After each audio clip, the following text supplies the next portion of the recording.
Hello, everybody. This is Jimmy Stevens here, owner of Rocky Mountain Live. I am here with the seventh edition of our Peak Performer Series. Today, I have a very special guest from the Kootenays, not quite the Rocky Mountains, Paris Pick. But Paris has played a lot of shows in the Rockies, and she's based in Nelson now and was originally from Whitehorse, Yukon. And she's actually joining me from the Yukon right now. How are you doing, Paris? Hey, I'm doing good. Yeah, I literally just got off my flight, so Right on. Well, we're stoked to have you on here. Stoked to have you on board with Rocky Mountain Live. You have a great profile up. I love your style. You reached out as soon as Madison interview went up, and she was the first interview I got. So I promised that I'd do an interview with you once you got the profile up. So here we are. So welcome to the show. yeah, that's awesome. Thank you.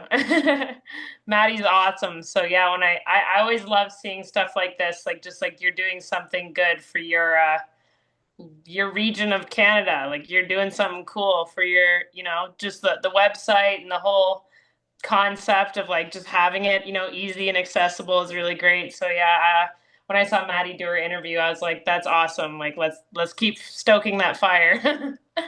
Yeah, that's great. So we are Rocky Mountain Live. You're not quite based in the Rockies, you're in the Kootenays, but we all live in the mountains. So the first question I always ask everybody is, how has the mountains impacted your life as both a person and a performer? Um, I would say so like it's funny because I'm like born in Vancouver and then raised between like Vancouver Island and Squamish. And there's mountains in Squamish.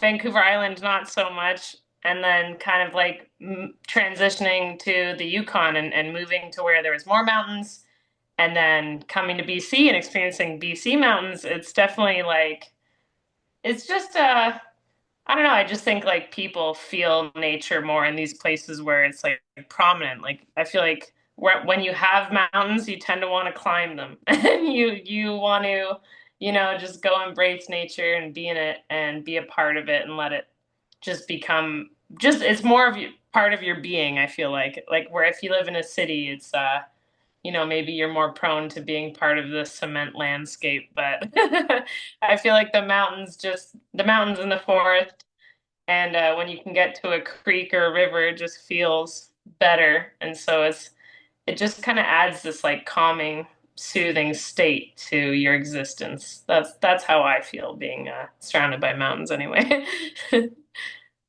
Yeah, for sure. I believe that wherever you are, it's going to have an impact on your art and everything that you write and everything you make. So I think it's great to live in these places that kind of foster that. Yeah. So your band is called Paris Pick and the Pricks, and you call your genre yacht pop and yourself the Yacht-Pop Princess. So you've clearly developed a very funky and spunky image. So tell us about this project and how your musical style and brand has developed over time. So Paris Pick and the Pricks is kind of it's alliteration. It's hard to say. It's a bit of a tongue twister.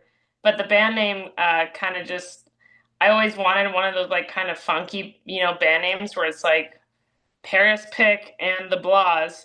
And my mom and my dad are both British. So when I came up with the Pricks, it was like prick is like a term of endearment in my family. It's like it's supposed to be like funny and playful. It's not like it doesn't have like a mean connotation. And then it's also kind of ties in with like, any of the songs I have that are about like romance gone wrong or exes or whatever. It's like maybe there was some pricks, but you don't really, it's up to you to decide, it like ties into the songs. But the people on stage are not pricks. They're lovely. Like, so I always say it's like it's more about like music and my background rather than the people on stage, even though I call them the pricks. And so that explains the band name, Paris Pick and the Pricks. And then, yeah, my vibe over the years has just changed. Like my first album was a soul record that my friend produced, and that was because I didn't really know what direction I wanted to go towards. I knew that I liked that kind of music, so it was like, let's just make a soul album. And I kind of called it modern Motown at the time. I was like, we'll do that. And then by my second album, Hope for the Best. I was more hands-on in the production side of things and had a bit more of an idea of like the direction and the sounds I wanted to hear, which kind of took me into more of like a soul pop or like an indie pop vibe. And it's like over the years, I was like slowly itching to or like getting towards my current genre, which is just like the yacht pop. And I feel like I might be one of those types of people that like maybe my next album will be like a sad girl folk album. Like, I don't know. Like, I feel like it's kind of just depends on what you're doing in life. Like, I don't know if I'm always gonna be yacht pop, but for now I am. Like, I feel that and I like it. But then when I'm writing at the moment, I'm writing these like psychedelic rock songs, and I'm like, oh, am I gonna be that next? I don't know. But yeah, it's kind of time shapes you, and so does experiences in life, and a lot has changed for me over the last decade. So I think my music continues to grow and change with it. So that's kind of the deal with that. Growing older definitely affects everything you do in life, especially your art there. You're right about that. So that's why I like to ask that question because everybody, their image changes over time for sure. So you also have a lot of very fun music videos out there, especially Get My Baby Back and the things that you do, I thought were personally great. So the latter actually has over 27,000 views as well, which is awesome. So tell us about the process of coming up with the ideas, shooting the videos, and why you put so much effort into your music videos. Um, I think music videos are really cool because they're kind of just like the visual version of like if you're gonna go record a song with a producer and you want it to have like a cool turnout, like you can like collab with a producer, have their input, their vision. And so making music videos is kind of similar. It's like if you have a friend that shoots videos that you think are cool or have like an artistic vision, like, why not reach out to them and then collab in this like visual way for your music. And so I always thought music videos were cool. And for those last two videos I did, they were done with my friend Blair Coyle, who I met when I first moved to Nelson 3 years ago. Like met him at the open mic, and he's a musician. Blair Coyle, he just released like his first little EP, and he's amazing. And he also did photography and videography, and I had seen his stuff over the years, and I was like, if there's anyone I'm going to get to shoot this, while I'm living in Nelson anyways, like why not get Blair?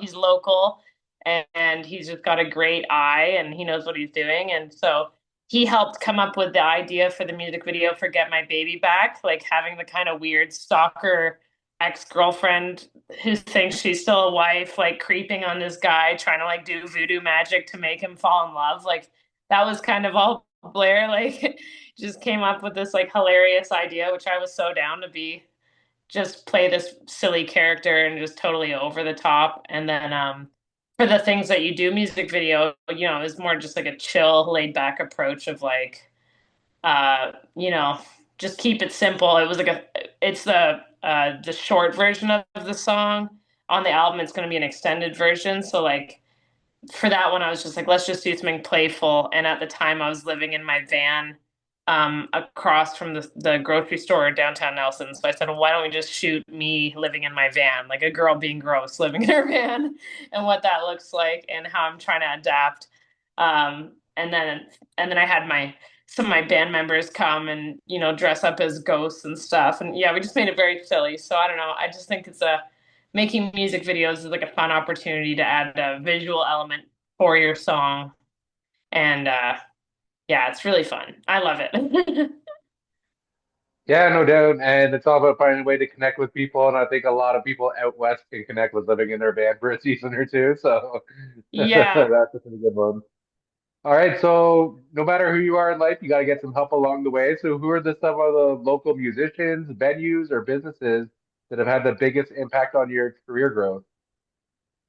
Shout out to Mark at the Royal. The Royal in Nelson is just like the best venue ever in Nelson. It's just phenomenal, and like I feel like it's funny how many people I've met now that like are like touring musicians that tour all across Canada, and like Mark's venue just stands out as like one of the better ones. It's like there's not many big venues that take care of artists the way that Mark does. And great sound, great stage. He actually gives a shit. Like it's just like all the things. So yeah, Mark's really great, and I was really lucky that when I first moved to Nelson, I got to go play his venue and just like make that connection right away. And shout out to like Selkirk College, where, Selkirk College is the reason I moved to the Kootenays from the Yukon. And even though I only did 1 year of music school, I met so many people that like are now just part of my musical life in the Kootenays. And a bunch of people from Selkirk now play in my band, and that's really special and cool. So, even though I didn't like get my diploma, I made these connections and got these experiences with like just new players, and I got to build like a new version of my band the minute I came to the Kootenays, which was just really cool. So, Selkirk College and even the teachers there are amazing, and they're just like they become your friends when you leave school too. So that was a great experience as well, and I have a lot of friends that attended that college and that music program over the last 10 years, like people that know faculty from 10 years ago and from now. And it just continues to be this, like, I don't know, full circle moment or something. It's pretty neat. Yeah, that's really cool. So I ask every single interviewee this, and it's one of my favorite questions to ask because we are Rocky Mountain Live. So, what do you love most about performing live? Oh, performing live, I think the best part is like seeing people, like if you do your job well, I feel like people just like really release an energy. Like it's like you see people cut loose.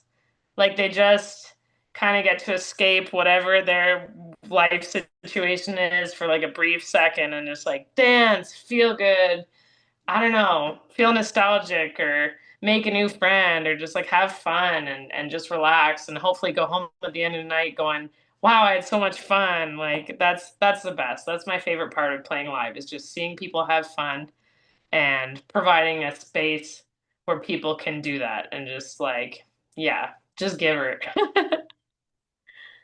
That's what it's all about, right? Yeah.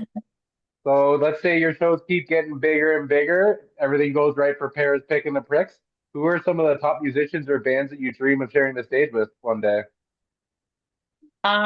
These days, it's always been a dream, like, or sorry, more recently, it's been a thought, a daydream that it'd be cool to open for Jenny Lewis. I love Jenny Lewis.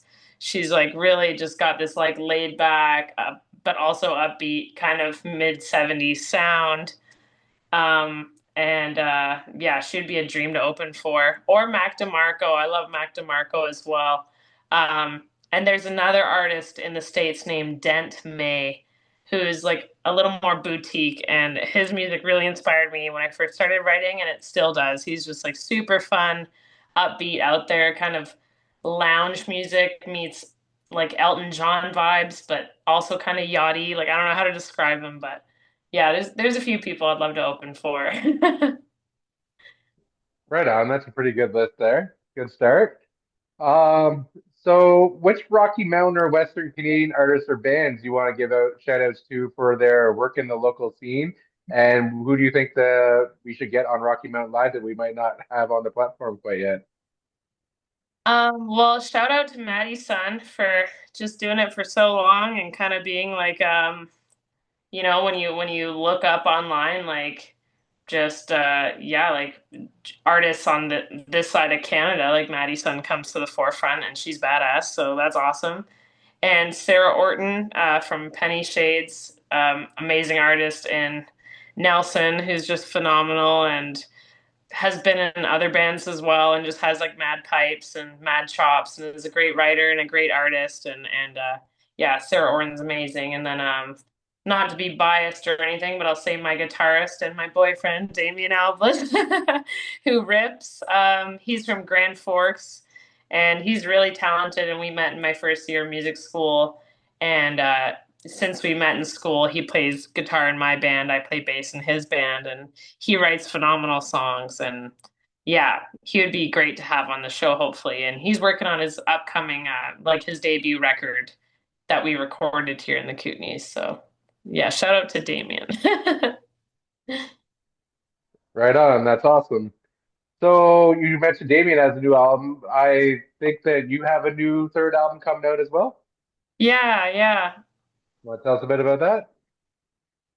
So this is my third album, and I've been working on it for 3 years. So that's funny. I don't know. I wasn't, I wasn't planning on that. It's called Third Time's a Charm. It's taken 3 years to do. I started off recording it in Whitehorse, Yukon, and I was very lucky to succeed in getting some like partial funding for recording it when I first started. And then because recording is an expensive process, we burned through those funds pretty fast. And then 3 years later, it was kind of just like whenever I had the money, I would put a little bit towards the album to try and finish it. And so that's kind of where I'm at now. Is it's finally close to being done, hoping to announce sorry, it just got the vinyl masters like done, so now it's like putting it on vinyl, getting a test pressing and all that. But it's how many songs does it have? Is it either 10 or 10 songs, I think? I want to say 10 songs, but it could be wrong. I actually had to cut a few off the album because I didn't know that like a standard vinyl could only fit like 22 minutes per side unless you want to get like a cheaper quality vinyl and press more songs on each side, or there's a bit of a process there. But I didn't want to risk losing quality over like having just more songs shoved on it. So I just took some songs off. I'll keep those for later. And yeah, it's like a chill yacht pop, indie record. And I'm pretty excited because it's my first vinyl. My other two albums I only put on CD and online. So it's like I've always wanted to make a vinyl. So I figured like third time's a charm, do it full send. That's awesome. Yeah, I look forward to hearing that. What else is on the horizon for Paris Pick in 2025? Do you have like big shows coming up, any festivals or anything like that?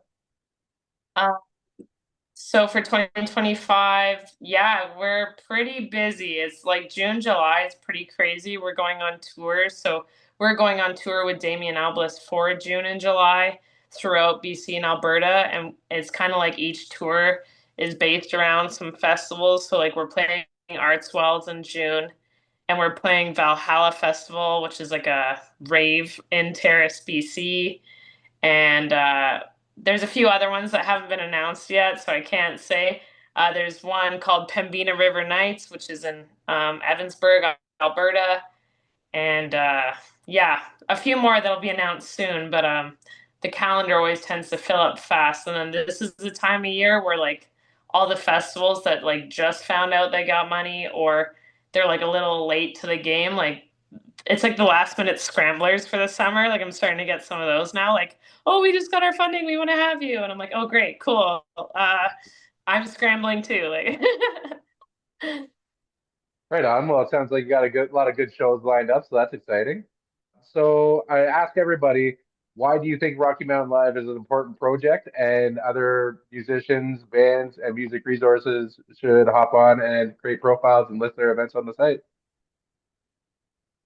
I think it's a cool platform because it's almost like a Facebook for musicians to connect, or like musicians and venues, and like everything is kind of laid out on there so that it's just like accessible and easy, and you don't have to rely on like the emails and the social media. It's like you can just use this platform and like look someone's name up. It's like you can find them from A to Z, and you can go through the regions or whatever. And it's just, yeah, it just seems like it was thought out very well. And then I like that people can share, you can share events, photos, assets, videos. Like it's almost like an EPK too. Like it's kind of, yeah. So it kind of gives me like Reverb Nation vibes. Like it's kind of like old school Reverb Nation website, whereas like you could have everything on there for your band. And yeah, it's great. I think it's cool. And I think hopefully I don't know how many people you have on there, but it seems like a lot already. We're just getting started, so I hope to just continue getting more and more. So that's the whole game plan. And you actually said the two things I try to sell it on is that it's social media for music professionals that's hosted on a website, and also that for artists, I specifically say it's like an easily discoverable online EPK. Yeah. So those are two things that I tell people. And then Also, I'm going to be starting services where I can actually help people and make them proper digital EPK with all the things stored to send to venues and everything, and send content and hopefully put a digital marketing agency behind it and whatnot. So yeah, lots of exciting things planned. Is there anything else you want to tell us about before we're done here? No, I think I'm good. I'll just tell people, I'll tell you all to, stay tuned on my social media platforms because I'm gonna have a date soon for where and how you can uh pre-purchase my first vinyl. So yeah, the pre-sales will be starting soon, and I'm gonna be releasing it with like a big bundle full of really cool limited edition stuff. So that's coming soon. So yeah, just keep your eyes open. Awesome. Well, thank you for joining us on the Rocky Mountain Live Peak Performer Series. We hope to see all your events and share everything on our social media channels as well. So we're looking forward to seeing what you have in store in the future. Thanks for having me.